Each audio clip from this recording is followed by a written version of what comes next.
کہ میں لومینا کو بچانے اور تاتیانا کو مار ڈالنے کی کوشش میں مصروف رہا۔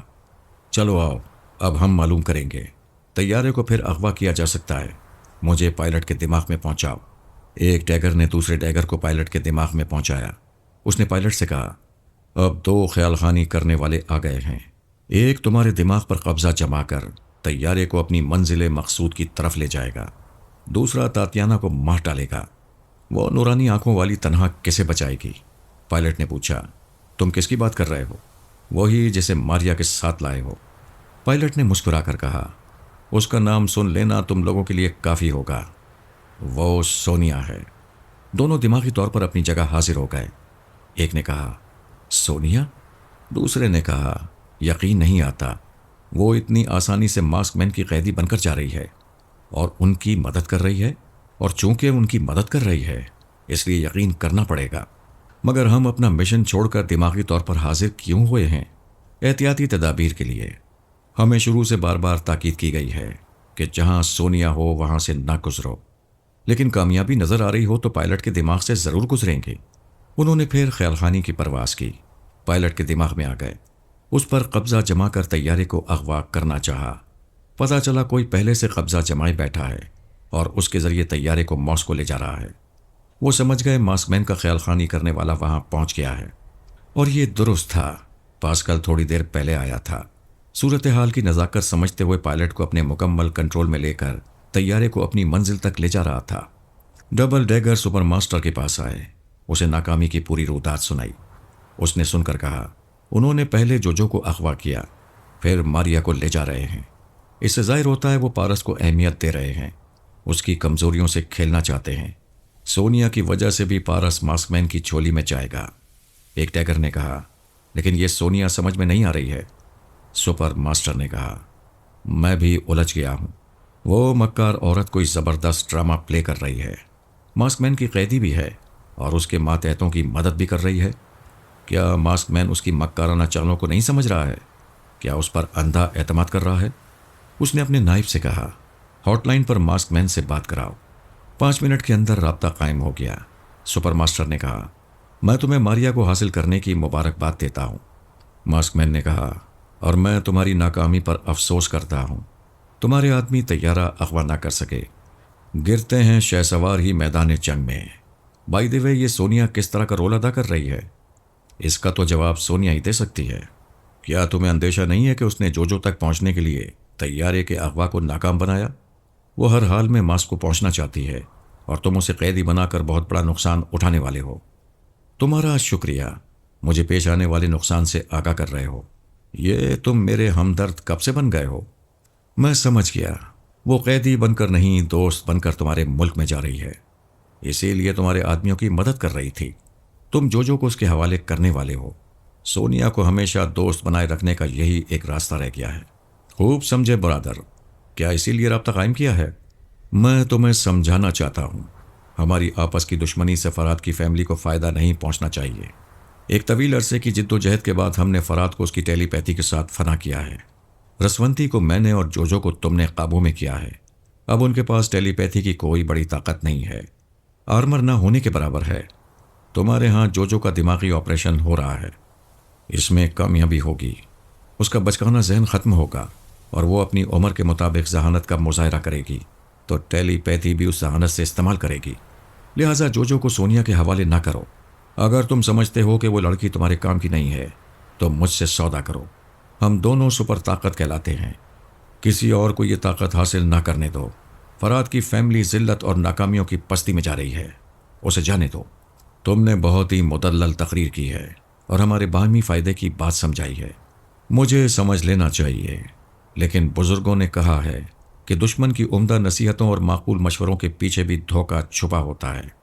اگر دشمن ایسی ہی نیک نیتی سے سیدھی راہ دکھائے تو پھر دشمن کیوں کہلائے؟ معاف کرنا بھائی، کوئی اور بات کرو۔ ماسک مین رابطہ ختم کر کے مسکرانے لگا۔ وہ اس بات پر مسکرا رہا تھا کہ سپر ماسٹر نادیا کو سونیا سمجھ رہا ہے۔ یقیناً تقدیر ماسک مین کی خوش فہمی پر مسکرا رہی ہوگی۔ دوسری طرف سپر ماسٹر نے ڈیگر اینڈ ڈیگر سے کہا، ماسک مین کی گفتگو سے یہ بات سمجھ میں آتی ہے کہ جوجو کا دماغی آپریشن سونیا کی مرضی سے ہو رہا ہے، اور اب وہ مکار عورت جوجو اور پارس سمیت ماسک مین کے لیے کام کرے گی۔ ایک ٹیگر نے کہا، سر ایک سونیا کی وجہ سے ماسک مین بہت مضبوط ہو جائے گا، پھر پارس بھی کچھ کم خطرناک نہیں ہے۔ سپر ماسٹر نے کہا، مایوس نہیں ہونا چاہیے، میری یہ بات نوٹ کر لو کہ ماسک مین سونیا کے ہاتھوں زبردست نقصان اٹھائے گا۔ اس کے پاس ایک ہی خیال خانی کرنے والا وفادار ہے، جو کا پتہ نہیں کیا بنے گا۔ میرے پاس تم دونوں وفادار ہو، 2-4 روز میں رسونتی بھی میری وفادار بن جائے گی۔ ماں کی وجہ سے علی تیمور ہماری طرف جھکنے پر مجبور ہوتا رہے گا۔ ہمارے پاس ٹیلی پیتھی کی قوت زیادہ ہے۔ دوسرے ٹیگر نے کہا، آج میڈونا ہوتی تو ہم اور زیادہ طاقتور ہوتے۔ وہ ایسی لاپتہ ہوئی ہے کہ آج تک اس کا سراغ نہ مل سکا۔ میرا دل نہیں مانتا کہ وہ مر چکی ہے۔ سپر ماسٹر نے کہا، ایسی لڑکی کو مرنا بھی نہیں چاہیے۔ اس نے فراد علی تیمور کو ہلاک کرا کے ایک ناقابل فراموش کارنامہ انجام دیا تھا۔ آخری بار وہ ٹرین میں سفر کر رہی تھی، اس کے بعد ہی لاپتہ ہو گئی۔ سپر ماسٹر خاموش ہو کر میڈونا کو تصور میں دیکھنے لگا۔ اس کی دعا تھی کہ وہ لڑکی زندہ رہے، اور دلی تمنا تھی کہ کہیں سے اس کا سراغ مل جائے۔ وہ کار بہت قیمتی تھی۔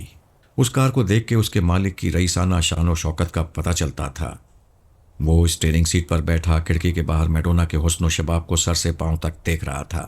پھر اس نے مسکرا کر کہا، پاؤں میں چھالے پڑ گئے ہوں اور منزل دور ہو تو میری کار راستہ قریب لے آتی ہے۔ لالو چاچا نے پوچھا، بیٹی کیا خیال ہے، میں اسے باتوں میں لگاؤں؟ جی ہاں، وہ مختصر سا جواب دے کر کار والے کے دماغ میں پہنچ گئی۔ ادھر ساچا کہہ رہا تھا، موسیو ہم بے گھر ہو گئے ہیں۔ میری جوان بیوی نے مجھے اور میری بیٹی کو گھر سے نکال دیا ہے۔ کیوں نکال دیا ہے؟ وہ کمبخت کہتی ہے میری بیٹی بہت حسین ہے، کسی دولت مند کی داشتہ بن کر ہمیں دولت مند بنا سکتی ہے۔ کیا تم دولت مند نہیں بننا چاہتے؟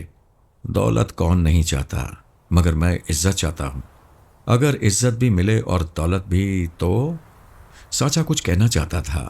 میڈونا نے اس کے دماغ میں آ کر کہا، اسے ٹرخا دو، یہ آدمی ہمارے لیے خطرناک ہے۔ ساچا نے کار والے سے کہا، معاف کرنا موسیو، تم میری جوان بیٹی کے لیے یہ آفر دے رہے ہو، میں بے غیرت نہیں ہوں۔ وہ پلٹ کر میڈونا کے پاس آ گیا، اس کے ساتھ فٹ پاتھ پر چلنے لگا۔ وہ کار اسٹارٹ کر کے ان کے برابر چلتا ہوا بولا، یو اولڈ مین، ہم اطمینان سے کار میں بیٹھ کر باتیں کر سکتے ہیں؟ ساچا نے کہا، مجھے افسوس ہے، میں کوئی بات نہیں کرنا چاہتا، پلیز ہمارا پیچھا چھوڑ دو۔ وہ کار کی رفتار بڑھا کر آگے چلا گیا۔ میڈونا نے کہا، یہ ریڈ پاور کا باس ہے، ہر ملک کے ہر بڑے شہر میں ریڈ پاور تنظیم کے باس ہوتے ہیں، ان سب کا آقا ماسک مین کہلاتا ہے۔ ماسک مین کے پاس بھی ایک ٹیلی پیتھی جاننے والا ہے۔ ابھی میرا پیچھا دانیال سے نہیں چھوٹا ہے، میں ایک اور خیال خانی کرنے والے کو اپنے پیچھے لگانا نہیں چاہتی۔ شکر کرو تمہارے پاس یہ علم ہے، تم برا وقت آنے سے پہلے دشمنوں کو پہچان لیتی ہو۔ ذرا دیکھو وہ باس تمہارے لیے کیا سوچ رہا ہے۔ وہ چلتے چلتے باس کے پاس پہنچ گئی۔ اس کی تمنا کرنے والا زیادہ دور نہیں گیا تھا۔ اس نے پارکنگ ایریا میں گاڑی روک دی تھی۔ کھڑکی سے جھانک کر دور سے آتی ہوئی میڈونا کو دیکھ رہا تھا، پھر کار کے کلرڈ شیشے چڑھا کر ٹرانسمیٹر کے ذریعے اپنے ماتحت سے کہہ رہا تھا، ہینچ بیک، اسنیک کے پاس آؤ، ایک لڑکی کو اغوا کرنا ہے، وہ میری نظروں میں ہے، اپنے باپ کے ساتھ فٹ پاتھ پر جا رہی ہے، اگر راستہ بدلے تو میں پھر ٹرانسمیٹر کے ذریعے گائیڈ کروں گا۔ اس نے رابطہ ختم کر دیا۔ اب اسے اپنے ماتحت کا انتظار تھا۔ اس نے انتظار کرنے کے لیے وسکی کی بوتل نکالی، اسے کھول کر منہ سے لگایا۔ وہ تھوڑی سی پینا چاہتا تھا، صبح کے وقت پینے کی خواہش نہیں ہوتی تھی، مگر غضب کا حسن و شباب دیکھ کر موڈ میں آ گیا تھا۔ میڈونا نے اس کے دماغ میں بیٹھ کر کئی گھونٹ پلا دیے۔ اس نے کلرڈ شیشے کے پیچھے سے دیکھا، میڈونا غریبی فٹ پاتھ پر اپنے باپ کے ساتھ آ رہی تھی۔ اس نے سوچا، اور نہیں پینا چاہیے، لیکن اور پی گیا۔ پھر بوتل کو بند کرنا چاہا، وہ اپنے اختیار میں نہیں تھا۔ میڈونا کی جوانی اس کے اندر انگڑائیاں لے رہی تھی۔ اس نے آدھی بوتل ختم کر ڈالی، کار کو اسٹارٹ کر کے آگے بڑھایا۔ میڈونا نے سوچا، اس کم وقت کو ٹیلی پیتھی جاننے والے اور نہ جاننے والے تمام دشمنوں کا علم ہوگا، اس سے معلومات حاصل کرنی چاہیے۔ وہ چاچا کے ساتھ فٹ پاتھ چھوڑ کر دوسرے راستے پر آ گئی، پھر باس کے دماغ میں آ گئی۔ وہ پریشان ہو کر گاڑی روکنے کے بعد سوچ رہا تھا، یہ میں کہاں آ گیا ہوں؟ وہ لڑکی کہاں ہے؟ میں نے زیادہ پی کر غلطی کی ہے۔ وہ کار سے نکل کر دیکھنے لگا، اس کی مطلوبہ حسینہ یہاں نظر نہیں آ رہی تھی۔ مطلوبہ حسینہ نے اسے پھر کار میں بٹھا دیا، اس کے منہ سے بوتل لگا کر اس کی سوچ میں کہنے لگی، ہمارا ٹیلی پیتھی جاننے والا ابھی کہاں ہوگا؟ کیا بھلا سا نام ہے اس کا؟ باس نے بے اختیار سوچ کے ذریعے کہا، پاسکل۔ ارے پاسکل کہیں تم میری کھوپڑی تو نہیں گھما رہے ہو؟ وہ اس کی سوچ میں بولی۔ میں غلط سوچ رہا ہوں، پاسکل تو اپنا آدمی ہے، وہ دشمن دانیال ہوگا۔ وہ منہ پھاڑ کر ہنسنے لگا، پھر بولا، واقعی شراب مجھے چکرا رہی ہے، میں کیسی بے تکی باتیں سوچ رہا ہوں۔ دانیال کو تو پاسکل نے سونیا کی قید میں مار ڈالا تھا۔ میڈونا نے اس کی سوچ میں پوچھا۔ فرحاد کی موت کے بعد رسونتی میڈونا کے پیچھے پڑ گئی ہوگی۔ وہ ناگواری سے منہ بنا کر بولا، وہ کمینی میڈونا کل رات سے میرے آدمیوں کو پریشان کر رہی ہے۔ پاسکل بھی خیال خانی کے ذریعے اس حرافہ تک نہیں پہنچ سکا۔ میڈونا اس کی سوچ میں بات کرنے کے بجائے دماغ کے تہہ خانے میں پہنچ کر معلومات حاصل کرنے لگی۔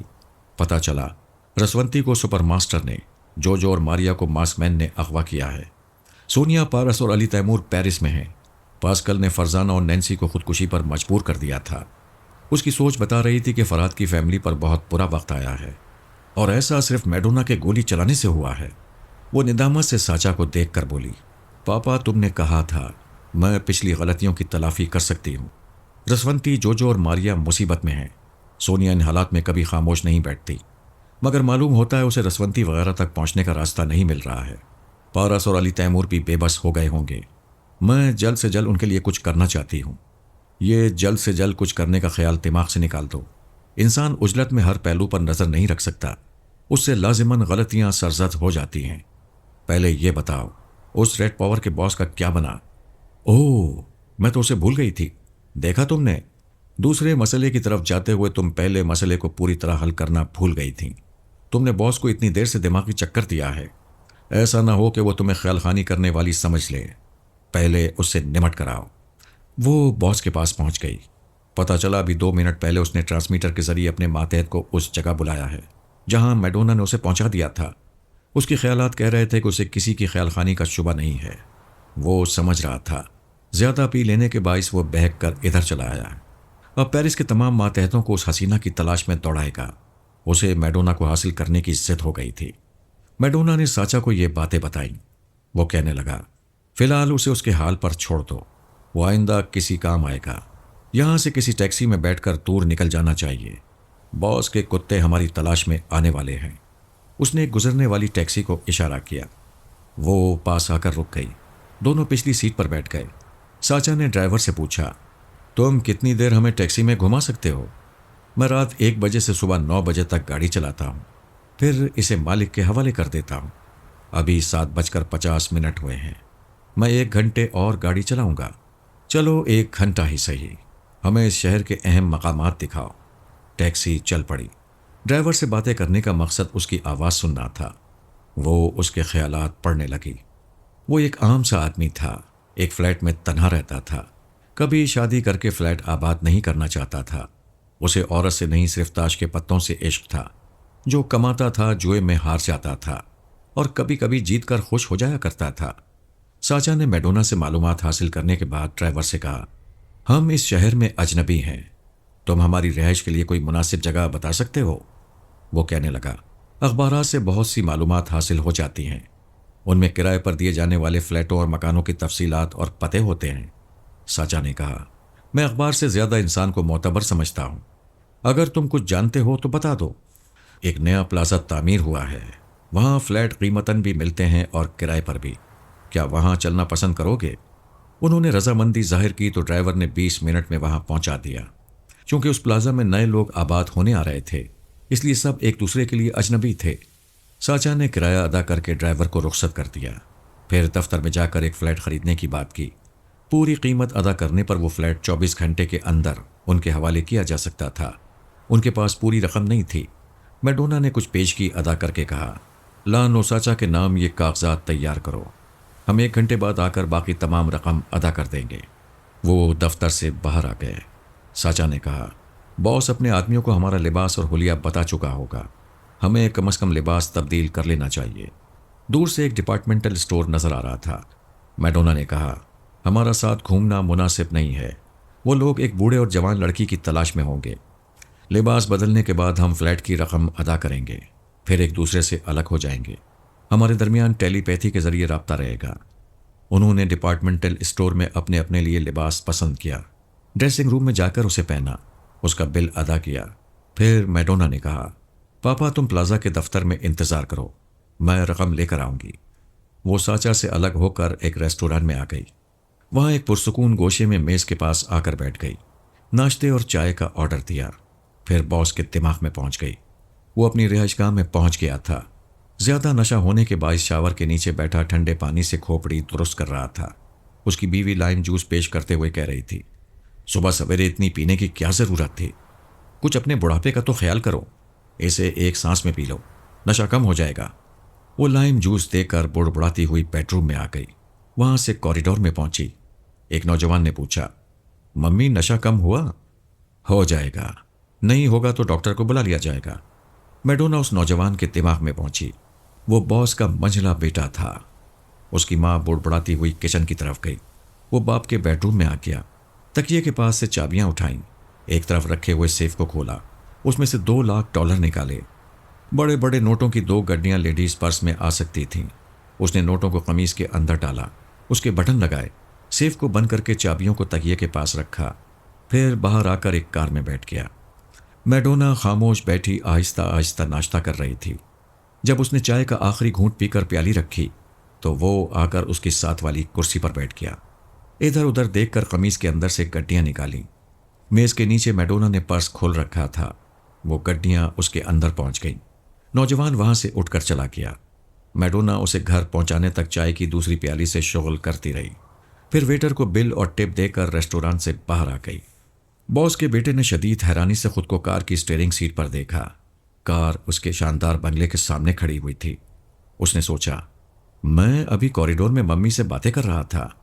میڈونا کی مرضی کے مطابق اس نے ریسٹ واچ دیکھی، پھر پریشان ہو کر بڑبڑایا، میں 9:15 بجے کوریڈور میں ممی سے ڈیڈی کی خیریت پوچھ رہا تھا۔ میں نے سوچا تھا ڈیڈی نارمل ہوں گے تو ان سے 10,000 مانگوں گا، لیکن اب میری گھڑی 10 بجا رہی ہے۔ میں نے اتنا وقت کہاں گزارا؟ کیا وہ ڈیڈی کا ٹیلی پیتھی جاننے والا میرے دماغ سے کھیل رہا تھا؟ مجھے ابھی جا کر ڈیڈی کو سب کچھ بتانا چاہیے۔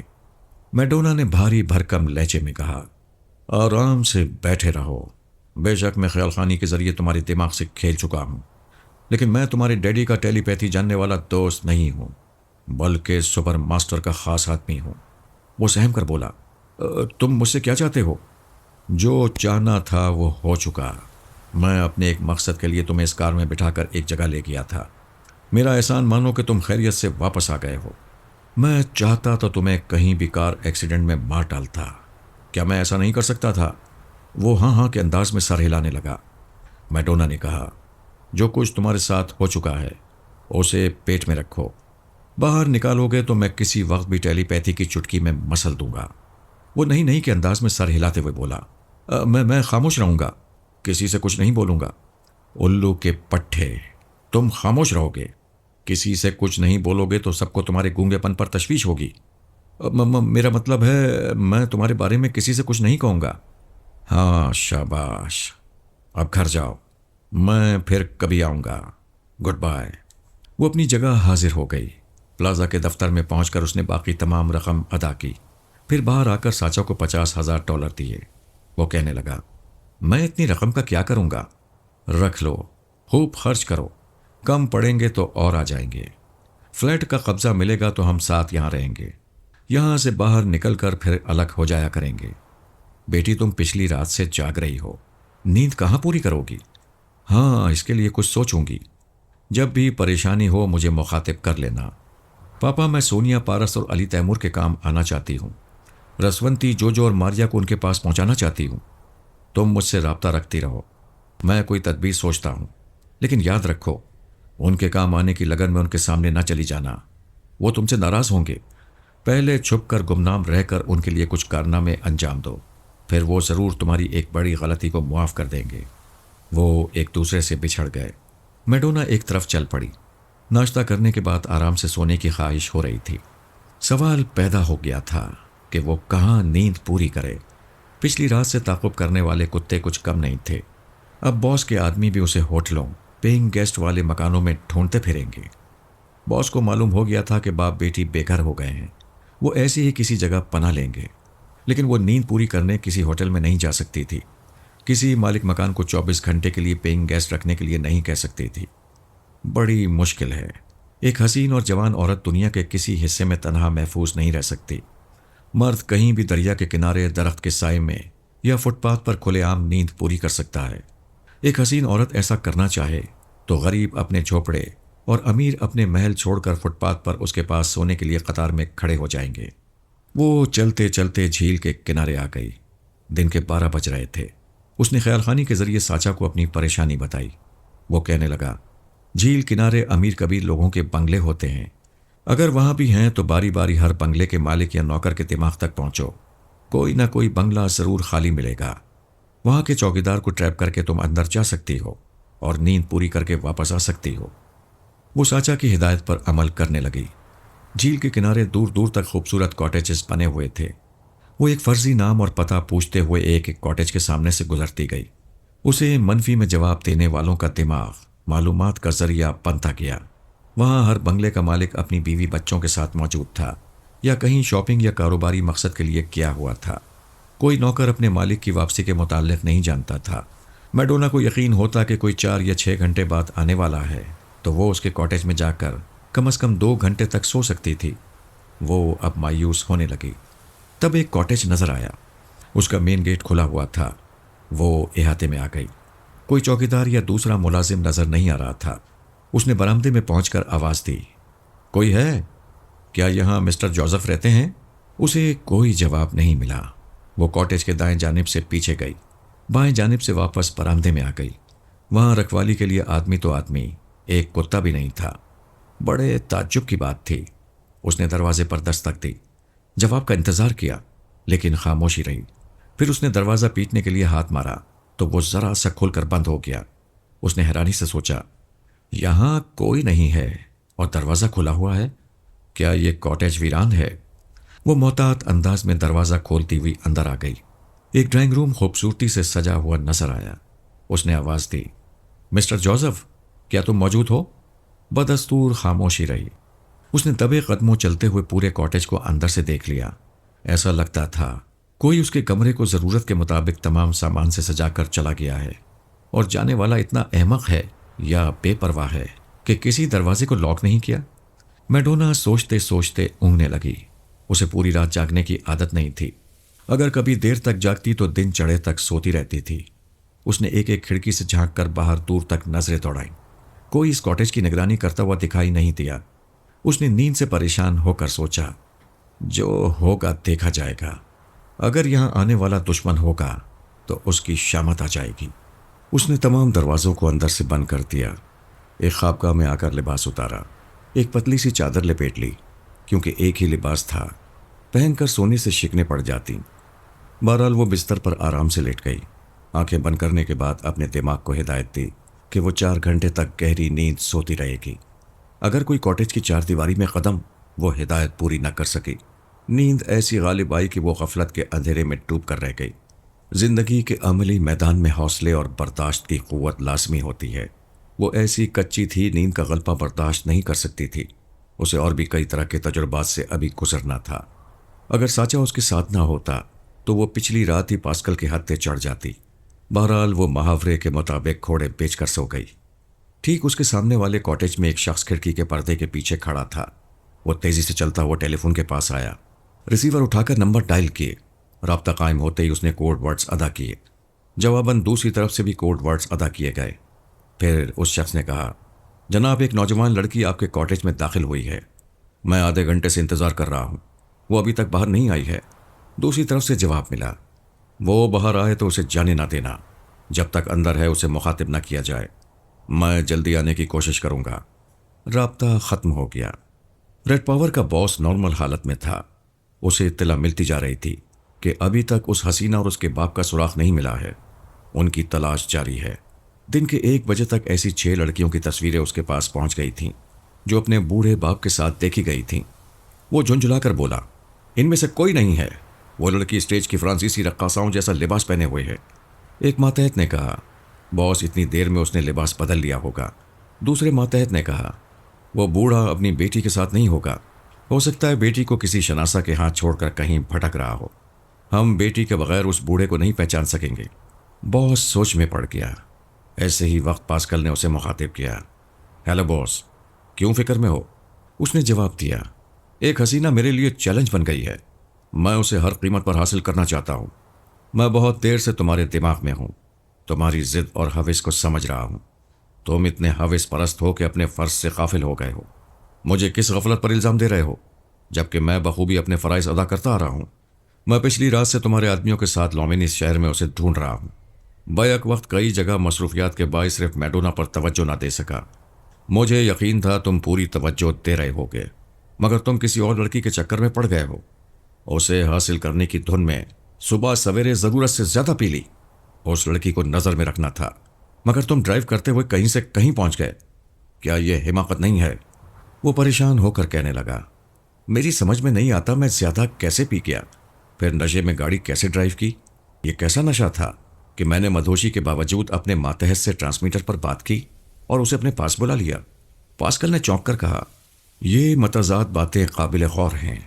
ذرا اچھی طرح سوچو، کیا تمہیں ایسا لگ رہا تھا کہ تمہارا دماغ تمہارے اپنے قابو میں نہیں ہے؟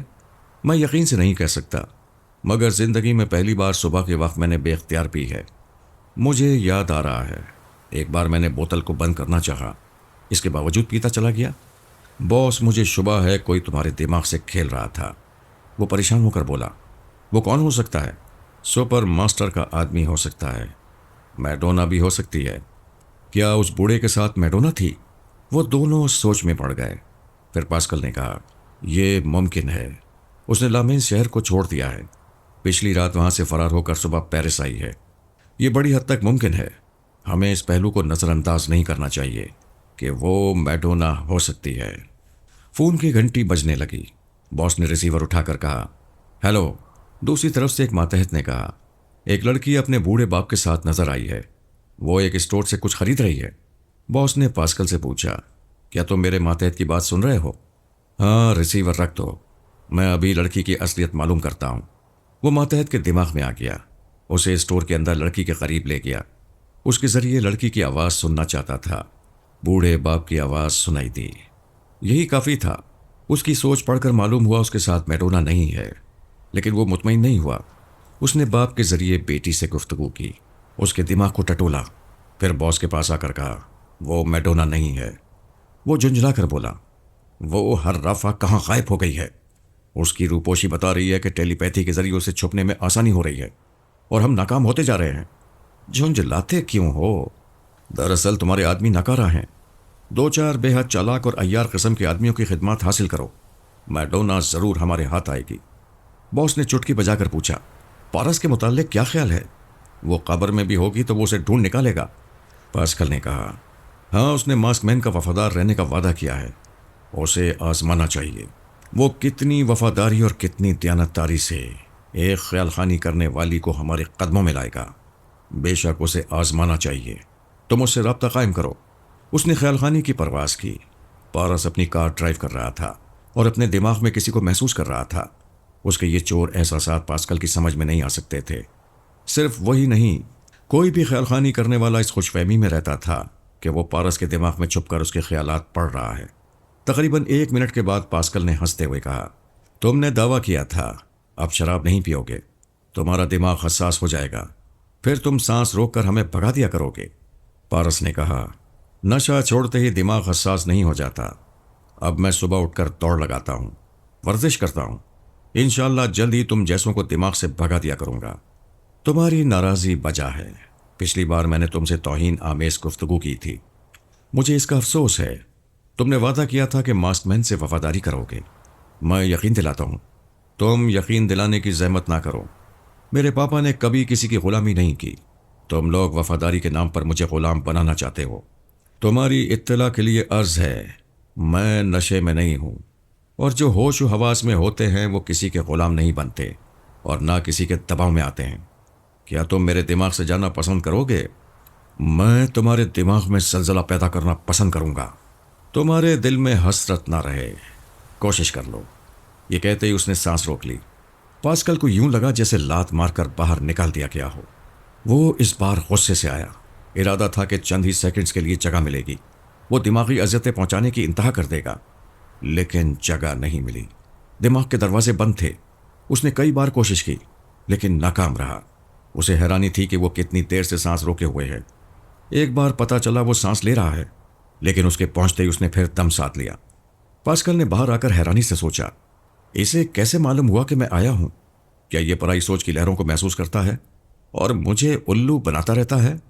اس نے باس کے پاس آ کر کہا، وہ سونیا کی طرح مکار ہے، ہمیں الو بنا رہا تھا، وہ مجھے دماغ میں محسوس کر لیتا ہے۔ جب وہ ہم سے مخلص نہیں ہے تو میں یہ راز اسے کیوں بتاتا کہ میڈونا ہاتھ سے نکل گئی ہے اور ہم اسے ڈھونڈتے پھر رہے ہیں؟ ہاں، وہ سونے کی چڑیا ہے، پارس کو اس کی ہوا بھی نہیں لگنی چاہیے۔ پاسکل تھوڑی دیر تک سوچتا رہا۔ ٹیلی پیتھی کا علم حاصل کرنے کے بعد اس نے بڑی بڑی کامیابیاں حاصل کی تھیں۔ صرف رسونتی کے معاملے میں مات کھا گیا تھا، کیونکہ مقابلے میں دوسرا خیال خانی کرنے والا تھا۔ لیکن پارس خیال خانی نہیں جانتا تھا، اس سے مات کھا کر وہ تل ملا رہا تھا۔ اسے کسی طرح ایک بار دماغی جھٹکے پہنچا کر اپنی برتری قائم رکھنا چاہتا تھا۔ اس نے پھر خیال خانی کی پرواز کی، پارس کے دماغ تک پہنچا، لیکن حملہ کرنے سے پہلے ہی باہر نکل آیا۔ پارس نے سانس روک لی تھی۔ پارس اطمینان سے کار ڈرائیو کرتا ہوا اپنے کاٹیج کے قریب آیا۔ کارڈلیس ریسیور اٹھا کر رابطہ قائم کیا، اپنے کوڈ ورڈز ادا کیے۔ دوسری طرف سے کہا گیا، جناب وہ ابھی تک کاٹیج کے اندر ہے، باہر نہیں آئی ہے، کیا آپ کسی کو اندر بھیجنا چاہیں گے؟ نہیں، میں خود جا رہا ہوں۔ اس نے کار کاٹیج کے سامنے روک دی، مین گیٹ کھول کر احاطے کے اندر آیا۔ برآمدے میں پہنچ کر دبے قدموں چلتا ہوا دروازوں اور کھڑکیوں کو دیکھتا گیا۔ پورا کاٹیج اندر سے بند تھا۔ وہ کاٹیج کے چاروں طرف چکر لگانے لگا، پھر چھت پر چڑھ گیا۔ ایک رسے کو آتش دان کی چمنی سے باندھ کر اس کے اندر سے لٹکتا ہوا اپنی خوابگاہ کے آتش دان میں پہنچ گیا۔ وہاں سے سر اٹھا کر دیکھا، ایک کافر حسینہ اس کے بستر پر حسن و شباب کا خزانہ لیے پڑی تھی۔ اس کی آنکھیں اس پر نہ ٹھہر سکیں۔ جو چادر وہ لپیٹے پڑی تھی وہ نیند میں ادھر سے ادھر ہو گئی تھی۔ دل دھڑک دھڑک کر کہہ رہا تھا، اسے دیکھو، اسے بار بار دیکھو، اور شرافت کہتی تھی کہ کسی کی غفلت کو تماشا نہیں بنانا چاہیے۔ وہ آتش دان سے رینگتا ہوا کمرے کے قالین پر آ گیا، پھر اٹھ کر کھڑا ہو گیا۔ سامنے قد آدم آئینے میں وہ بھوت لگ رہا تھا۔ چمنی کی کالک اس کے چہرے اور لباس تک لگی ہوئی تھی، وہ خود کو پہچان نہیں سکتا تھا۔ اس نے دبے قدموں آگے بڑھ کر چادر اٹھائی اور اس پر ڈال دی۔ اسی وقت اس کی آنکھ کھل گئی۔ وہ شاید ڈراؤنا خواب دیکھ رہی تھی۔ سامنے بھوت کو دیکھتے ہی چیخ پڑی۔ پارس نے فوراً ایک ہاتھ اس کے منہ پر رکھا، دوسرے ہاتھ کی انگلی سے خاموش رہنے کا اشارہ کیا۔ وہ سوالیہ نظروں سے دیکھنے لگی۔ پارس نے اشاروں کی زبان میں سمجھایا کہ وہ چوری کرنے آیا ہے، لہٰذا وہ شور نہ مچائے، سیف کی چابی اس کے حوالے کرتے۔ وہ اٹھ کر بیٹھ گئی، پھر ناگواری سے بولی، اچھا تو تم چوری کے ارادے سے آئے ہو، مگر تمہیں مایوسی ہوگی۔ یہ میرا گھر نہیں ہے اور نہ ہی میرے پاس چابیاں ہیں، اگر ہوتی تب بھی میں نہ دیتی۔ میرا فرض ہے کہ میں اس گھر کو نقصان نہ پہنچنے دوں۔ وہ پلنگ کے پاس سے چلتا ہوا الماری کے پاس آ گیا، پھر جیب سے چابیاں نکال کر الماری کھولنے لگا۔ میڈونا نے للکار کر کہا، خبردار، میں تمہیں نقلی چابیوں سے الماری نہیں کھولنے دوں گی، پیچھے ہٹ جاؤ۔ وہ اپنے پرس سے ریوالور نکال کر اسے نشانے پر رکھے ہوئے تھی۔ پارس نے کہا، سچ مچ گولی نہ چلانا، میں اس گھر کا مالک ہوں۔ میڈونا نے اسے سوچتی ہوئی نظروں سے دیکھا۔ اسی لمحے پارس نے پرائی سوچ کی لہروں کو محسوس کیا۔ اس نے سوچا پاسکل پھر آیا ہے۔ وہ سانس روک کر مسکرانے لگا۔ میڈونا نے سمجھایا، شاید وہ سامنے والا اس کی خیال خانی کو سمجھ کر مسکرا رہا ہے۔ وہ سخت لہجے میں بولی، کیوں مسکرا رہے ہو؟ پارس نے پوچھا، کیا تمہیں زندہ دلی پسند نہیں ہے؟ بکواس مت کرو، پہلے تم چوروں کی طرح مجھ سے چابیاں مانگ رہے تھے، پھر مالک مکان بن بیٹھے۔ کیا مالک مکان منہ پر کالک لگا کر آتے ہیں؟ تمہاری مہربانی سے یہ حلیہ بن گیا ہے۔ تم نے تمام دروازوں اور کھڑکیوں کو اندر سے بند کر لیا تھا۔ مجھے چمنی کے راستے آتش دان میں ٹپکنا پڑا، پھر میں نے چور بن کر آزمایا کہ چوری سے یہاں آنے والی چور کا ساتھ دیتی ہے یا نہیں، مگر تم تو اچھی لڑکی ہو، اگر تم مالک ہو تو ایک ہی چابی سے الماری کھول سکو گے، چور کی طرح کئی کئی چابیوں کو نہیں آزماؤ گے۔ اس نے ایک ہی چابی سے الماری کے دونوں پٹ کھول دیے۔ وہ الجھ گئی۔ اس کے مالک مکان ہونے کا کسی حد تک ثبوت مل گیا تھا، لیکن وہ سانس روک کر کیوں مسکرایا تھا؟ کیا اپنے سامنے والی کی خیال خانی کو سمجھ گیا تھا؟ آخر یہ ہے کون؟ یہ جو کوئی بھی ہے ٹیلی پیتھی سے بچاؤ کے طریقے جانتا ہے، یعنی یہ خیال خانی کرنے والوں سے ٹکرا رہا ہے۔ اس نے آزمائش کے طور پر پھر اس کے دماغ میں ایک چھلانگ لگائی۔ پارس نے اس بار ناگواری سے کہا، الو کے پٹھے، کیوں پیچھے پڑ گیا ہے؟ تو ہمیشہ ناکام رہے گا۔ میڈونا نے انجان بن کر حیرانی سے پوچھا، ارے یہ تم کیا کہہ رہے ہو؟ وہ الماری سے اپنا لباس نکالتے ہوئے بولا، تم نہیں سمجھو گی، یہ ایک ٹیلی پیتھی کا چکر ہے۔ ہاں، میں نے ٹیلی پیتھی کے متعلق پڑھا ہے اور اس کے بارے میں بہت کچھ سنتی رہی ہوں۔ کیا ابھی کوئی تمہارے دماغ میں آیا تھا؟ ہاں، ایک دشمن ہے۔ لیکن تم کون ہو؟ میرے کاٹیج میں آ کر یوں گہری نیند سو رہی تھی جیسے اپنے گھر میں ہو۔ کیا کسی کی اعلی کار ہو؟ کچھ ایسی ہی بات میں تمہارے بارے میں سوچ رہی ہوں۔ کیا تم ان دشمنوں کے لیے کام کر رہے ہو جن سے چھپنے کے لیے میں نے یہاں پناہ لی ہے؟ میں کسی کے لیے کام نہیں کرتا ہوں۔ تو پھر کیا کرتے ہو؟ کچھ نہیں کرتا۔ کچھ نہ کرنا ہماری خاندانی روایت ہے۔ میرے باپ نے اپنی زندگی میں کبھی کوئی کام نہیں کیا، نہ ملازمت کی، نہ کاروبار کیا۔ ساری عمر دشمنوں سے لڑتے لڑتے گزار دی۔ میں بھی یہی کر رہا ہوں۔ نہ کرنا چاہوں تب بھی یہی کرنا پڑتا ہے۔ دشمن خود بخود آتے ہیں۔ ابھی ایک دماغ میں آیا تھا۔ دوسری طرف تم ریوالور تانے چادر میں لیٹی ہوئی ہو۔ اب چادر گرے گی تو نہیں اٹھاؤں گا۔ بکواس مت کرو، اپنا نام بتاؤ۔ مجھے پارس کہتے ہیں۔ وہ ایک دم سے چونک کر اسے غور سے دیکھنے لگی۔ دل دھڑک رہا تھا اور ریوالور والا ہاتھ کانپ رہا تھا۔ وہ کہنے لگا، تم تو یوں دیکھ رہی ہو جیسے مجھے پہچانتی ہو یا میرا نام جانتی ہو۔ میں کیسے یقین کر لوں کہ تم پارس ہو؟ کیا میرے دشمنوں نے سمجھایا ہے کہ یقین ہوتے ہی مجھے گولی مار دو؟ فار گاڈ سیک، مجھے یقین دلاؤ ورنہ گولی چل جائے گی۔ اس نے الماری کے اندر ایک ہاتھ ڈالا۔ وہ للکار کر بولی، وہی چلاکی نہ دکھانا، بڑی آہستگی سے ہاتھ نکالو۔ اس نے حکم کی تعمیل کی۔ الماری کے اندر سے دھیرے دھیرے ہاتھ باہر آیا۔ اس نے ایک بڑی سی تصویر پکڑ رکھی تھی۔ وہ باپ بیٹے کی تصویر تھی۔ میڈونا فرات کی تصویر دیکھتے ہی سکتے کے عالم میں رہ گئی۔ پارس نے تصویر اس کے سامنے اچھال دی۔ وہ بستر پر آ کر گری۔ اس نے کہا، یہ میں اور میرے پاپا فراد علی تیمور ہیں۔ فی الحال میرے پاس یہی ثبوت ہے۔ میں غسل کر کے لباس بدل کر آتا ہوں۔ وہ واش روم میں چلا گیا۔ واش روم سے شاور کی آواز آنے لگی۔ وہ وہاں سے پوچھ رہا تھا، کیا میرے پارس ہونے کا یقین ہو گیا؟ اس نے تھوڑی دیر تک انتظار کیا، پھر پوچھا، تم خاموش کیوں ہو؟ کیا مجھے گولی مارے بغیر چلی گئی ہو؟ اسے جواب نہیں مل رہا تھا۔ اس نے غسل کرنے کے بعد تولیے سے بدن کو خشک کیا، دوسرا لباس پہنا، پھر واش روم سے نکلتے ہوئے بولا، کمال ہے، اپنا تعارف کرائے بغیر چلی گئی۔ وہ کمرے میں آتے ہی ٹھٹک گیا۔ وہ چادر میں لپٹی اسی طرح گمسم بیٹھی ہوئی تھی۔ ہاتھ میں ریوالور بھی تھا۔ پارس پھر نشانے پر کھڑا تھا، مگر ریوالور سے گولی نہیں، اس کی آنکھوں سے آنسو نکل رہے تھے۔ پارس نے تعجب سے پوچھا، تم رو رہی ہو؟ اس کا ضمیر رلا رہا تھا۔ وہ تصور میں دیکھ رہی تھی کہ اپنے ایک اعلی کار کے ذریعے اس نے فراد علی تیمور پر گولی چلائی ہے۔ وہ پہاڑ جسے کوئی زلزلہ نہ گرا سکا، اس کی گولی نے اسے ہمیشہ کے لیے گرا کر نابود کر دیا تھا۔ وقت کی بات ہے، آج فراد کا بیٹا اس کے نشانے پر تھا۔ وہ پلک چھپکتے ہی اسے بھی نابود کر سکتی تھی، مگر اندر پچھتاوے کی آندھی چل رہی تھی۔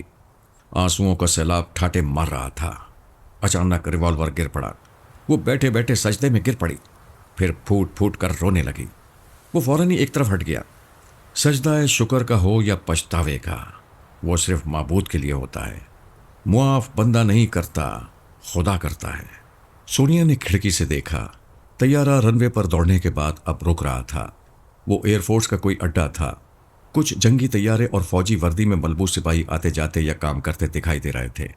ایک چھوٹی سی عمارت نظر آ رہی تھی جہاں غالباً فوجی دفاتر تھے۔ طیارے کے رکنے کے بعد 3 گاڑیاں قریب آ کر رک گئی تھیں۔ وہ حفاظتی بند کھول کر ماریا کے ساتھ اٹھ گئیں۔ تاتیانا اس سے پہلے ہی اٹھ کر دروازے کے پاس چلی گئی تھی۔ اس نے پلٹ کر سونیا کو دیکھنا تک گوارا نہیں کیا تھا۔ تاتیانا کی جگہ کوئی اور ہوتی تو سونیا کے قدموں میں گر جاتی۔ میں نے اسے خیال خانی کرنے والے دشمن سے بچایا تھا۔ اس سے پہلے ٹیگر اپنے دوسرے دشمنوں کی سانسیں روک روک کر انہیں مار چکا تھا۔ ایسے وقت شاید کوئی دوسرا ٹیلی پیتھی جاننے والا ہی مرنے والے کو بچا سکتا تھا، جبکہ سونیا یہ علم نہیں جانتی تھی۔ تاتیانا کی سانسیں جواب دے رہی تھیں، وہ مرنے ہی والی تھی۔ ایسے میں سونیا نہ ہوتی تو طیارے سے لے جائی جانے والی لاشوں کے ساتھ تاتیانا کی بھی لاش جاتی۔ تاتیانا نے جیسے پھر سے جنم لیا تھا۔ اس نے نئی زندگی کی سانسیں لیتے ہوئے ایک لمحے کے لیے سونیا کو احسان مندی سے دیکھا تھا، رسمی طور پر شکریہ ادا کیا تھا، پھر اپنی جگہ بیٹھ کر گہری ٹٹولتی ہوئی نظروں سے سونیا کو دیکھنے لگی تھی۔ اس کا دماغ چیخ چیخ کر کہہ رہا تھا، یہ نادیہ نہیں ہو سکتی۔ ہمارے اعلیٰ حکام نادیہ کو سونیا کے روپ میں یہاں لا کر بہت بڑی غلطی کر رہے ہیں۔ سونیا سے کچھ بعید نہیں ہے۔ اس نے نادیہ کو سونیا کا روپ اختیار کرنے سے پہلے ہی ختم کر دیا ہوگا اور اس کی جگہ خود آ گئی ہوگی۔ ماسمین کے ساتھ خیال خانی کرنے والا پاسکل بھی دھوکہ کھا رہا ہے۔ وہ اسے سونیا کے میک اپ میں نادیہ سمجھ رہا ہے۔ تاتیانا کے دماغ میں سوال پیدا ہوا، کیا خیال خانی کرنے والا کوئی کسی کے چور خیالات پڑھ کر بھی دھوکہ کھا سکتا ہے؟ تاتیانا نے سوچا، یہ ممکن ہے۔ جو عورت مجھ سے آنکھیں ملا کر میرے دماغ پر قبضہ جمانے والے دشمن کو بھگا سکتی ہے، وہ اپنے اندر آنے والے دشمن کو بھی بھٹکا سکتی ہے۔ یہ سونیا ہے۔ اگر نہیں ہے تو نادیہ بھی نہیں ہے۔ کوئی بہت ہی خطرناک عورت اور چال باز بھی ہے۔ اس نے 2 بار میری جان بچائی ہے، میرا دل جیت رہی ہے، لیکن میں اپنی سلامتی سے خوش ہو کر ایک دشمن عورت کو اپنے ملک میں منمانی نہیں کرنے دوں گی۔ ہمارے ماسمین کو دھوکہ دینے والی ہماری دوست نہیں ہو سکتی۔ میں اسے جلد ہی بے نقاب کر دوں گی۔ وہ سب طیارے سے باہر آ گئے۔ سونیا کا خیال تھا کہ کار اس کے اور ماریا کے لیے آئی ہے، لیکن تاتیانا اس میں بیٹھ کر چلی گئی۔ ایک فوجی افسر نے لومینا کو ہتھکڑی پہنا کر ایک بند گاڑی میں بٹھا دیا۔ چند سپاہی اسے لے گئے۔ سونیا اور ماریا تیسری گاڑی میں بیٹھ گئیں۔ ان کے ساتھ مریم تھی، جو ان کے ترجمے کے لیے فرائض انجام دے رہی تھی۔ اس کے علاوہ وہ چند مسلح سپاہی تھے جو ان کی نگرانی کے لیے متعین کیے گئے تھے۔ ماریا دور دور تک دیکھ رہی تھی۔ جب گاڑی چل پڑی تو مایوس ہو کر کہنے لگی، پارس نہیں آیا، میں اس سے بات نہیں کروں گی۔ میں نے تمہیں سمجھایا ہے، ذرا صبر کرو، وہ کہیں مصروف ہوگا، فرصت ملتے ہی تمہارے پاس آ جائے گا۔ ان کی گاڑیاں ماسکو کے مختلف علاقوں سے گزر رہی تھیں۔ مریم انہی علاقوں، سڑکوں اور عمارتوں کے نام بتا رہی تھی۔ کرملن کی ایک کشادہ سڑک سے گزرتے ہوئے سونیا دور دور تک دیکھتے ہوئے سوچنے لگی، اسی علاقے کی کسی عمارت کے تہخانے میں جو کو چھپا کر رکھا گیا ہوگا۔ جلد سے جلد اس عمارت کا سراغ لگانے کا کوئی راستہ ڈھونڈنا ضروری ہے۔ اس نے مریم سے پوچھا، کیا لنچ کے بعد شہر کی سیر کراؤ گی؟ مریم نے کہا، میں ایک اعلیٰ افسر سے درخواست کروں گی، درخواست منظور ہوگی تو ضرور سیر کراؤں گی۔ کیا یہاں شاپنگ کرنے یا تفریح کے لیے بھی اجازت لینی پڑتی ہے؟ جی ہاں، یہاں کے شہری اپنے ساتھ شناختی کاغذات رکھتے ہیں، جس پر شبہ ہوتا ہے اس کے کاغذات چیک کیے جاتے ہیں۔ باہر سے آنے والوں کے لیے قدم قدم پر پابندیاں عائد کی جاتی ہیں۔ جس مسافر کے لیے جو ہوٹل مقرر کر دیا جاتا ہے، اس کے علاوہ وہ کسی ہوٹل میں اپنی مرضی سے قدم نہیں رکھ سکتا۔ اپنے ہوٹل سے نکلتے وقت محاسبے کے رجسٹر پر اسے لکھنا پڑتا ہے کہ وہ کس وقت ہوٹل سے جا رہا ہے، کہاں جا رہا ہے اور کب تک واپس آئے گا۔ اگر وہ وقت مقررہ پر واپس نہ آئے تو پولیس والے اسے پکڑ کر لے آتے ہیں، اسے ملک سے باہر نکل جانے کا حکم دیتے ہیں، پھر ہر حال میں حکم کی تعمیل کرنی پڑتی ہے۔ سونیا سوچنے لگی، یہاں آسانی سے دال نہیں گلے گی۔ یہ جنوبی ایشیا، یورپ یا امریکہ نہیں ہے کہ جس کی جہاں مرضی ہوتی ہے دن رات کے کسی حصے میں بھی تفریح کرتا پھرتا ہے۔ روس کے ہر شہر، ہر قصبے سونے جاگنے، کام کرنے اور تفریح کرنے کا وقت مقرر ہوتا ہے۔ جو لوگ رات کو چیک کیے جاتے ہیں انہیں ثابت کرنا پڑتا ہے کہ وہ نائٹ ڈیوٹی سے یا کسی تقریب سے یا تھیٹر سے آ رہے ہیں۔ ایسی صورت میں وہ نگرانی کرنے والوں کو دھوکہ دے کر جو کو تلاش نہیں کر سکتی تھی۔ وہ جہاں جاتی، جس راستے یا گلی سے گزرتی، وہاں پولیس والے اس کا محاسبہ کرنے کے لیے موجود ہوتے۔ یہی کیا کم تھا کہ تاتیانا اس پر شبہ کر رہی تھی۔ ایسے میں اپنی رہائش گاہ سے چھپ کر نکلنا تقریباً ناممکن تھا۔ انہیں ایسے علاقے کے ایک بنگلے میں پہنچایا گیا جہاں نہ بس آتی تھی نہ کوئی ٹیکسی وغیرہ۔ بنگلے کے احاطے میں صرف ایک سرکاری گاڑی تھی جس کے ذریعے شہر تک جا کر واپس آیا جا سکتا تھا، یعنی سرکاری اجازت کے بغیر آمد و رفت کا بھی کوئی ذریعہ نہیں تھا۔ سونیا نے بنگلے کے اندر ہر حصے میں جا کر دیکھا۔ برآمدے، کوریڈور، ڈرائنگ روم اور دوسرے کمروں میں طاقتور مائک لگے ہوئے تھے جن کے ذریعے اس کی اور ماریا کی باتیں کہیں دوسری طرف سنی جا سکتی تھیں۔ سونیا ایک ایزی چیئر پر بیٹھ گئی۔ ماریا نے کہا، آپ صبر کرنے کو کہتی ہیں، میں پوچھتی ہوں آخر صبر کی انتہا کیا ہے؟ سونیا نے مریم سے کہا، پلیز فون کے ذریعے معلوم کرو اس کا پارس کہاں ہے۔ ماریا ٹیلی فون کی طرف جا رہی تھی۔ اسی وقت گھنٹی بجنے لگی۔ اس نے ریسیور اٹھا کر کہا، ہیلو، پھر دوسری طرف کی بات سن کر کہنے لگی، مس ماریا تمہارا فون ہے۔ وہ غصے سے کہنے لگی، میں کسی سے بات نہیں کروں گی۔ تو میں پارس سے کہہ دوں تم بات کرنا نہیں چاہتی؟ وہ ایک دم سے اچھل پڑی، دوڑتی ہوئی آئی، اس سے ریسیور چھین کر بولی، ارے تم کہاں ہو؟ میں تمہیں سوتے جاگتے، کھاتے پیتے یاد کرتی ہوں۔ تمہارے لیے میں نے لندن چھوڑا، تمہیں تلاش کرتے ہوئے تنظیم والے ملک گئی، وہاں سے پیرس آئی اور اب ماسکو پہنچی ہوں۔ مجھے کتنا دوڑا ہو کے، تمہیں شرم نہیں آتی؟ مجھے لینے ایئرپورٹ بھی نہیں آئے۔ کیا مجھ سے زیادہ تمہارا کوئی ضروری کام ہے؟ کیا تمہیں مجھ سے نہیں کام سے محبت ہے؟ یہ بھی کوئی شرافت ہے؟ ایک طویل عرصے کے بعد ملے ہو تو گونگے بن گئے ہو۔ اتنی دیر سے میں بولتی جا رہی ہوں، کیا تم مجھ سے بولنا بھی پسند نہیں کرتے ہو؟ ارے کچھ تو بولو۔ دوسری طرف سے آواز آئی، خدا کے لیے خاموش ہو جاؤ، میں پارس نہیں ہوں۔ کیا تم دوسروں کو بولنے کا موقع نہیں دیتی ہو؟ اب پلیز کچھ نہ بولنا، میں پارس سے رابطہ کرا رہا ہوں۔ Hold on please. وہ جھنجھلا کر بولی، تم پارس نہیں ہو تو پہلے کیوں نہیں بتایا؟ تمہیں شرم نہیں آتی؟ پہلے میری باتیں سن لی، اب پارس سے بات کرانے کی بات کرتے ہو؟ یہ سب کچھ پہلے نہیں کہہ سکتے تھے؟ سونیا نے کہا، ماریا خدا کے لیے چپ ہو جاؤ، غلطی تمہاری ہے۔ ریسیور ہاتھ میں لیتے ہی تم نے بولنا شروع کر دیا، رکنے کا نام ہی نہیں لے رہی تھی۔ وہ بیچارہ تمہیں کیسے بتاتا کہ سلسلہ کیا ہے؟ اب پارس سے سلسلہ ملے گا، خاموش رہو۔ دوسری طرف سے پارس کی آواز سنائی تھی، وہ یقیناً ڈمی پارس تھا۔ ماریا کو وہاں خوش رکھنے کے لیے ایک ڈمی پیش کی جاتی تھی۔ وہ کہہ رہا تھا، ماریا مجھے افسوس ہے، میں کام کی زیادتی کے باعث ایئرپورٹ نہ آ سکا۔ وہ بہت خوش تھی، خوشی میں نہ جانے کیا کیا بولے جا رہی تھی۔ پارس میں خیریت سے ہوں، تمہارے پیچھے نہ جانے کہاں کہاں کی ٹھوکریں کھا رہی ہوں، میں تنہائی میں بھی تمہیں یاد کر کے روتی ہوں۔ اب بھی تم میرے پاس نہیں آؤ گے نا تو میں رونا شروع کر دوں گی۔ میں اچھی طرح جانتی ہوں، جب محبت کرنے والی روتی ہے تو محبت کرنے والا موم کی طرح پگھلنے لگتا ہے۔ میں نے ایک کتاب میں پڑھا تھا کہ محبت آنسوؤں سے شروع ہوتی ہے اور آنسوؤں میں ختم ہو جاتی ہے۔ سونیا دونوں کانوں میں انگلیاں ٹھونس کر دوسرے کمرے میں آ گئی، وہاں ایک صوفے پر آرام سے بیٹھ گئی۔ اسی وقت آرمر نے آ کر کوڈ ورڈز ادا کیے، پھر کہا، تاتیانا آپ لوگوں سے الگ ہو کر ملٹری انٹیلیجنس کے دفتر گئی تھی۔ وہاں اس نے ایک لمبی رپورٹ ٹائپ کی، طیارے کو اغوا کرنے کے سلسلے میں جو واقعات پیش آئے تھے انہیں تفصیل سے بیان کیا۔ ماسک مین کا خیال خانی کرنے والا لومینا کے دماغ میں جا کر اسے مجبور کر رہا ہے کہ وہ دشمنوں کے تنویمی عمل کے اثر رہ کر کوئی بات نہ چھپائے، ورنہ اسے اعصابی کمزوری کا انجیکشن دے دیا جائے گا، پھر اس کے کمزور دماغ سے سب کچھ معلوم کر لیا جائے گا۔ لومینا ملک سے غداری کا اعتراف کر رہی ہے۔ سونیا نے پوچھا، کیا تاتیانا نے میرے متعلق کوئی رپورٹ لکھی ہے؟ جی ہاں، اسے شبہ ہے کہ آپ سونیا ہیں یا پھر کوئی خطرناک عورت۔ وہ آپ کو بے نقاب کرنے کے لیے اعلیٰ افسران سے اجازت طلب کر رہی ہے۔ کیا اس نے مجھے بے نقاب کرنے کا کوئی منصوبہ بنایا ہے؟ نہیں، اجازت ملنے پر کوئی تدبیر سوچے گی، پھر اس پر عمل کرے گی۔ کیا تم اس کے ذریعے ملٹری انٹیلیجنس کے چھوٹے بڑے افسران اور سراغ رسانوں تک پہنچ رہے ہو؟ جی ہاں، کوشش کر رہا ہوں۔ اب تک 4 اعلیٰ افسران اور 2 نامور سراغ رسانوں تک پہنچ چکا ہوں۔ ان کی آوازوں اور لہجوں کی نقل ٹیپ میں ریکارڈ کر چکا ہوں۔ کوئی کام ہو تو بتائیے گا، میں مزید افراد کے دماغ میں جگہ بنانے جا رہا ہوں۔ مجھے تاتیانا کے گھریلو اور سماجی زندگی کے متعلق بتاؤ۔ جی میں تھوڑی دیر بعد آؤں گا۔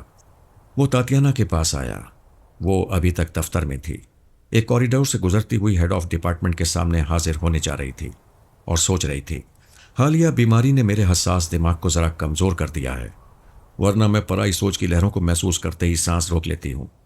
کیا پتہ اب بھی کوئی میرے دماغ میں ہو اور میں محسوس نہ کر پا رہی ہوں۔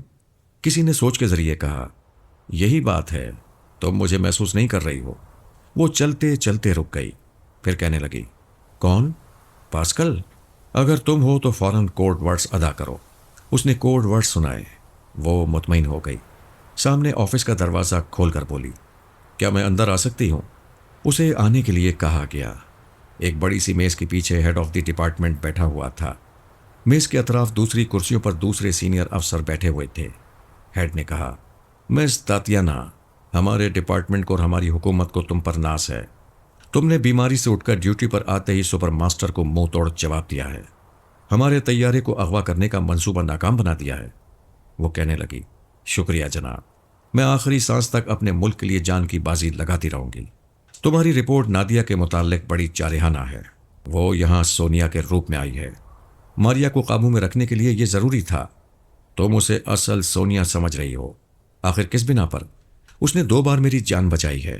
پہلی بار اغوا کرنے والا مجھے راستے کا کانٹا سمجھ کر فوراً گولی مارنا چاہتا تھا۔ ایسے وقت نادیہ نے حیرت انگیز طور پر حاضر دماغی کا ثبوت دیا، دشمن پر نفسیاتی حملہ کیا، کسی ہتھیار کے بغیر اسے بدحواسی میں مبتلا کر دیا۔ اس نے ایک ذرا توقف سے کہا، دوسری بار دشمن خیال خانی کرنے والا میری سانس روک رہا تھا، مجھے ٹیلی پیتھی سے بچانے والا پاسکل موجود نہیں تھا، ایسے میں میری موت یقینی تھی، لیکن نادیہ نے مجھے اپنی آنکھوں کے سحر میں جکڑ لیا۔ یہ پتہ ہی نہ چلا کہ میں کس طرح دوبارہ زندگی کی سانسیں لینے لگی، اور وہ دشمن خیال خانی کرنے والا کب اور کہاں بھاگ گیا۔ ہیڈ نے کہا، نادیہ نے تمہاری جان بچائی ہے، مگر اس واقعے کے بعد مشکوک ہو گئی ہے۔ ایک قمار خانے کی ملکہ اپنی آنکھوں میں ایسی مقناطیسی کشش رکھتی ہے کہ تمہیں زندگی کی طرف لے آتی ہے اور دشمن کو بھاگنے پر مجبور کر دیتی ہے۔ پیرس کے باس سے ہم معلوم کر چکے ہیں، وہ بھی نادیہ کی اس پراسرار صلاحیت کے متعلق کچھ نہیں جانتا، اور ہم دشمن بن کر نادیہ پر شبہ نہیں کر سکتے کیونکہ وہ ہمارے کام آ رہی ہے۔ کوئی ضروری نہیں کہ پیرس کا باس اس کی زندگی کا ہر راز جانتا ہو، اکثر لوگ ایسی پراسرار صلاحیتوں کو چھپا کر رکھتے ہیں۔ نادیہ بھی یہی کر رہی ہے، اور ایسا کرنا قانون کے خلاف نہیں ہے، وہ ایسا کرنے کا حق رکھتی ہے۔ دوسرے سینئر افسر نے کہا، مس تاتیانا، تم نادیہ کے خلاف خود نہیں سوچ رہی ہو بلکہ تمہیں سوچنے پر مجبور کیا جا رہا ہے۔ وہ چونک کر بولی، کیا آپ کہنا چاہتے ہیں کہ دشمن خیال خانی کرنے والا مجھے نادیہ کے خلاف بھڑکا رہا ہے؟ بے شک تمہارا ذہن ابھی پرائی سوچ کی لہروں کو لا علمی میں قبول کر رہا ہے۔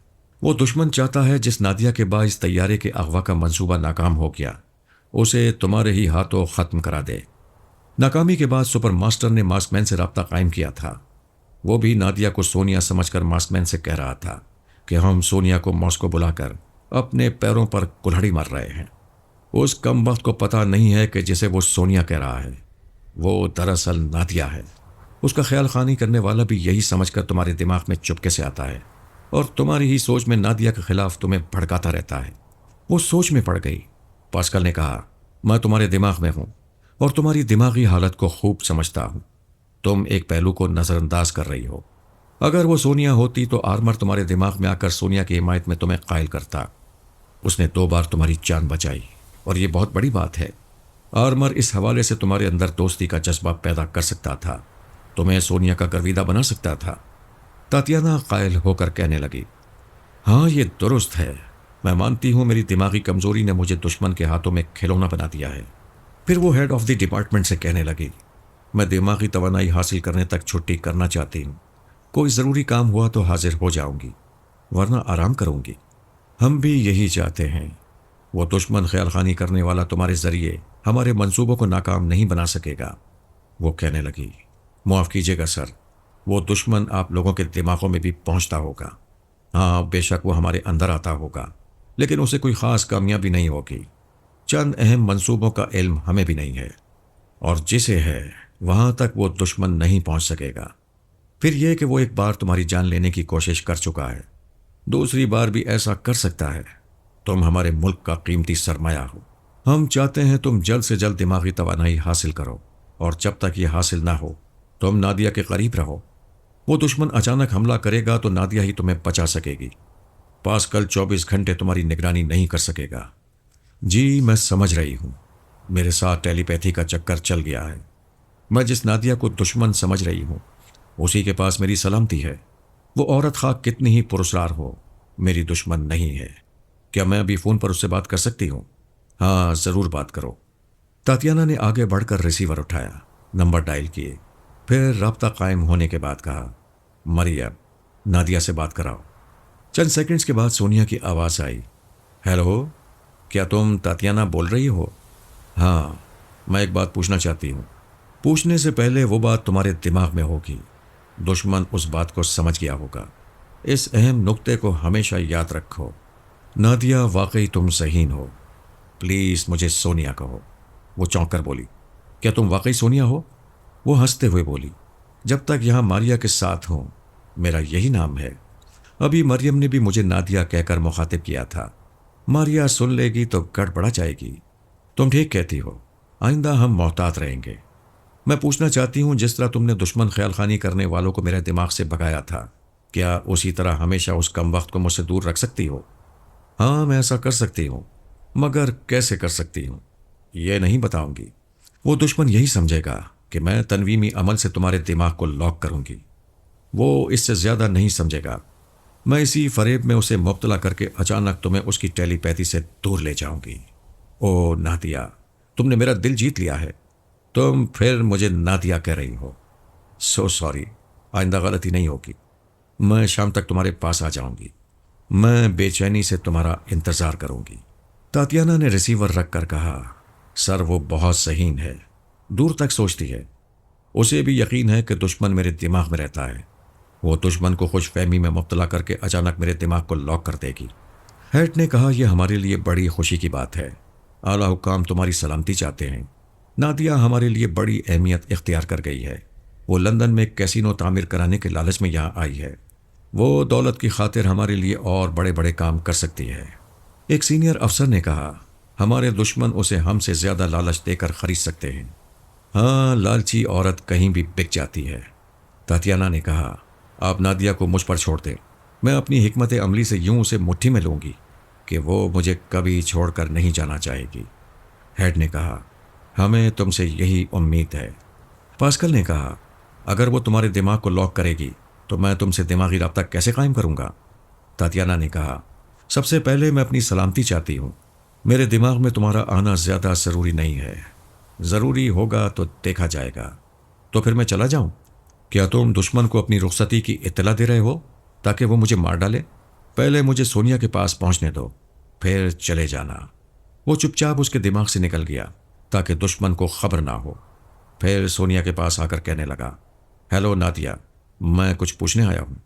کون ہو تم؟ میں دوست خیال خانی کرنے والا ہوں۔ مجھے بتاؤ، تم تاتیانا کا دماغ کیسے لاک کرو گی؟ کیا اس کے بعد میں اس کے دماغ میں جا سکوں گا؟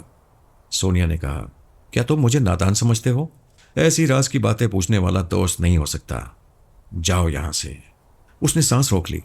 پاسکل کو غصہ آیا، مگر پھر خیال آیا نادیہ درست سوچ رہی ہے۔